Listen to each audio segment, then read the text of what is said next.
Bonjour et bonsoir à toutes et à tous et bienvenue dans cette toute nouvelle vidéo où on va parler évidemment de ma dernière lecture. Comme je vous l'avais promis, j'ai commencé et terminé, c'est mieux, l'Odyssée d'Homère dans l'édition de la Pléiade chez Gallimard que j'adore. Je crois que c'est la première Pléiade que j'ai achetée. Je crois que c'est la toute première, il me semble. Je ne veux pas dire de bêtises, mais il me semble que c'est la toute première que j'ai achetée. Et aujourd'hui, j'en ai quelques-unes. J'adore cette collection, vous le savez. Plus tôt dans l'année, j'avais lu l'Iliade. Et comme j'ai arrêté la fac il y a quelques semaines, voire même maintenant quelques mois, je me suis dit, il faut que je termine ce défi que je m'étais lancé en début d'année 2020. De lire l'Iliade et l'Odyssée d'Homère. Et le 31 décembre à 23h, je vous assure que c'est vrai, j'ai terminé les dernières pages de l'Odyssée. Alors qu'est-ce que j'en ai pensé? Eh bien, tout d'abord, j'ai trouvé que c'était plus intéressant que l'Iliade. C'est sûr que c'est une histoire qui est bien plus prenante. Il y a des éléments de scénario, des éléments de narration qui sont vraiment plus prenants, qui sont plus intéressants, et du coup on a envie de connaître la suite, encore plus qu'en lisant l'Iliade. C'est vrai que c'est quand même l'Odyssée, une histoire qui est vraiment très, très intéressante à lire. Autrement, il y a une similitude entre les deux, c'est quand même la présence des dieux. Évidemment, on est sur un récit presque mythologique, des poèmes, parce qu'à la base ce sont quand même deux poèmes, des poèmes quasiment mythologiques qui font intervenir les dieux, qui font intervenir Zeus, Athéna, Hermès, enfin bon, vraiment la quasi-totalité de la je sais pas comment on peut dire, la théologie, la théogonie, non, la théogonie, c'est pas la même chose. Bref, de la Grèce antique. La similitude, c'est que les dieux interviennent peu, mais lorsqu'ils interviennent, leurs actions sont toujours décisives. Encore une fois, comment dire, Ulysse, seul, ne serait pas parvenu à rentrer en Ithaque. Il a fallu l'intervention d'Athéna. Pareil pour son fils Télémaque, qui, sans l'intervention d'Athéna, ne serait jamais parti à la mer pour tenter d'aller obtenir quelques informations dans les royaumes environnants. Bref, on a toujours quand même cette impossibilité des hommes soit à se penser sans les dieux, soit à être définis par les dieux.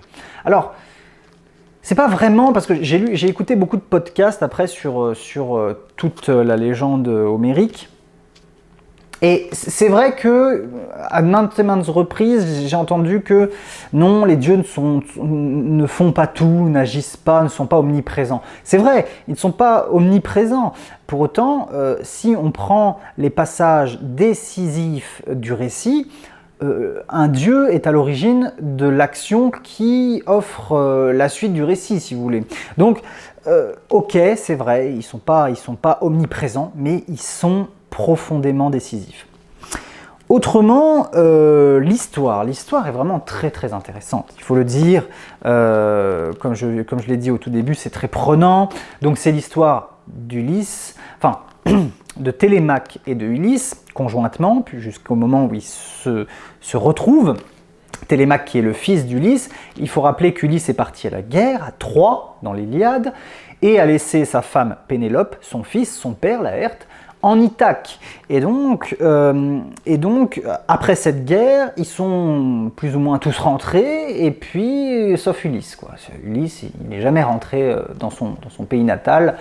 On l'attend toujours, ça fait 20 ans qu'il est parti, et son fils, Télémaque, sous l'impulsion d'Athéna, décide d'aller voir les différents royaumes qui ont combattu aux côtés d'Ulysse.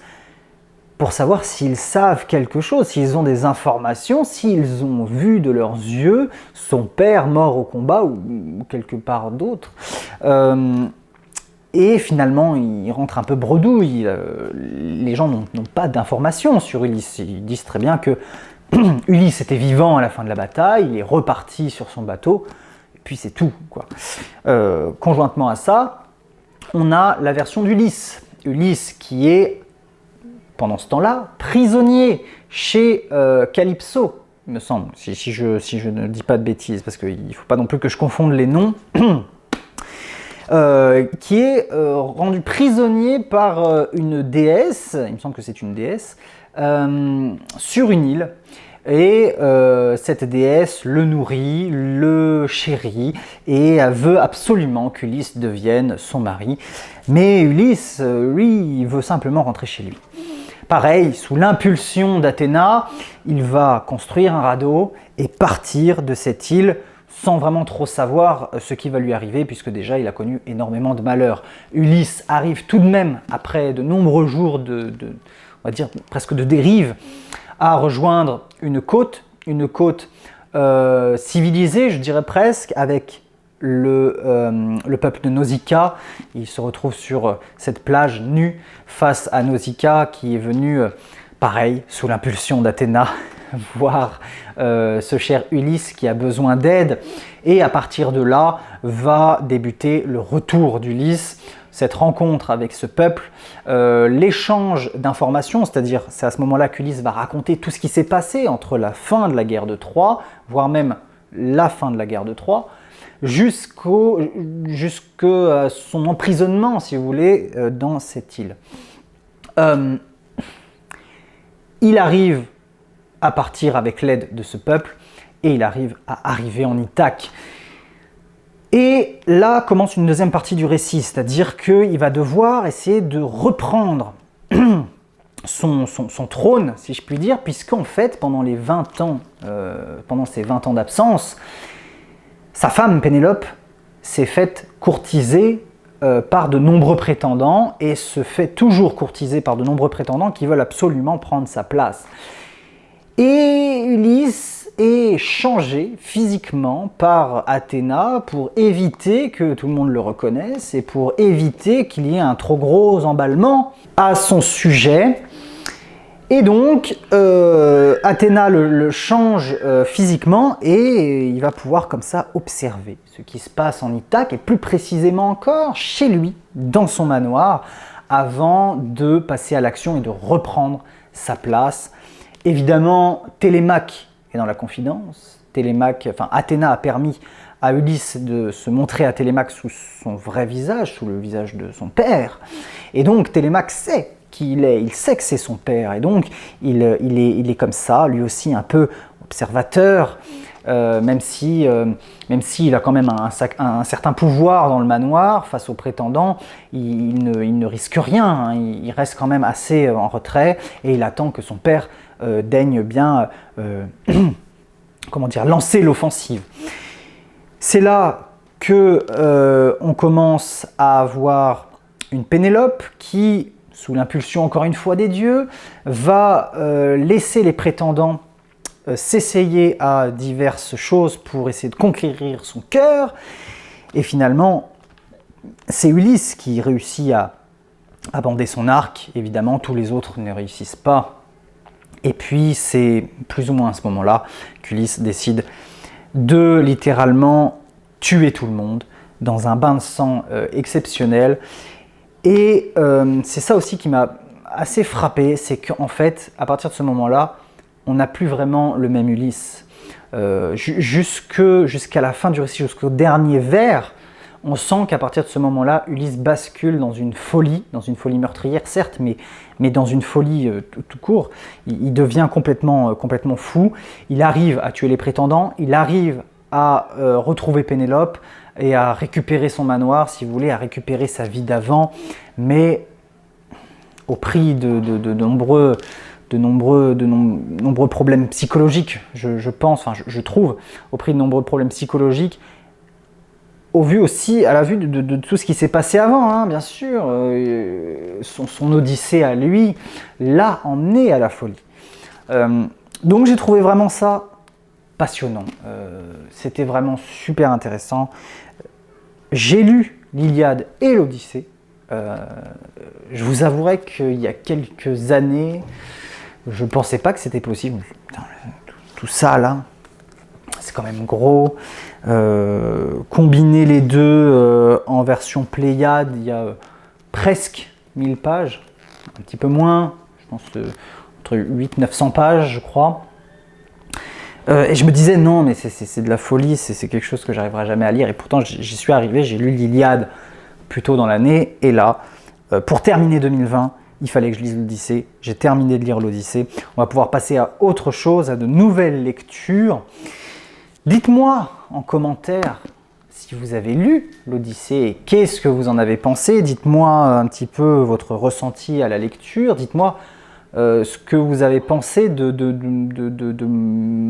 ma propre opinion, de ma propre analyse là, à chaud, hein, parce que je l'ai terminé il y a quelques jours, à chaud sur ces deux poèmes, mais plus précisément sur l'Odyssée. Alors, avec quoi on va poursuivre ces lectures incroyables? Déjà, je vais faire une petite pause en ce début d'année 2021. On va remettre ça tout doucement, tranquillement derrière. Et puis on va faire une petite pause. J'avais envie de refaire quelques jeux vidéo qui me plaisent bien, les Final Fantasy, qui sont des jeux vidéo qui vous prennent les tripes. Vraiment, les histoires de ces jeux vidéo sont incroyables. Ça dure 80 heures, enfin entre 50 et 80 heures parfois. Et vraiment, ce sont des histoires exceptionnelles avec des personnages incroyables. Et j'avais envie de retrouver un petit peu ça. Donc je pense que je vais faire un petit peu de jeux vidéo. Je vais lire aussi les quelques magazines que j'ai achetés dernièrement qui parlent, surtout pour Front Populaire, qui parlent du génie français. Le génie français, que je n'ai pas du tout encore lu et que j'ai vraiment hâte de lire, parce que après avoir fait ma petite enquête sur ce qui fait la grandeur de la France de manière générale, j'ai envie de lire certainement l'un des romans, l'une des œuvres qui fait la renommée de la littérature française. J'ai nommé, et vous le savez, je pense, je l'ai dit plusieurs fois, et là ça va être une grosse lecture de plusieurs mois, Les Misérables de Victor Hugo. J'ai décidé, je vais lire Les Misérables. Je me suis fixé fin juillet. En fait, je me suis fixé 6 mois pour lire Les Misérables. Je vais voir ce qu'il en est réellement. Donc voilà, petite pause en janvier tranquillement, et puis après on va démarrer cette lecture tout doucement. N'hésitez pas à vous abonner, à mettre un petit pouce bleu, à partager la chaîne, à partager la vidéo si elle vous a plu, pardon. Et puis, on revient très vite pour parler évidemment de nouvelles lectures, que ce soit de magazines, que ce soit peut-être même de jeux vidéo d'ailleurs, ou bien même, d'ici quelques mois, des Misérables de Victor Hugo. Je vous invite, si ça vous tente, à relever ce défi. On se retrouve en janvier pour parler des Misérables, tous ensemble, si vous souhaitez faire une petite lecture croisée.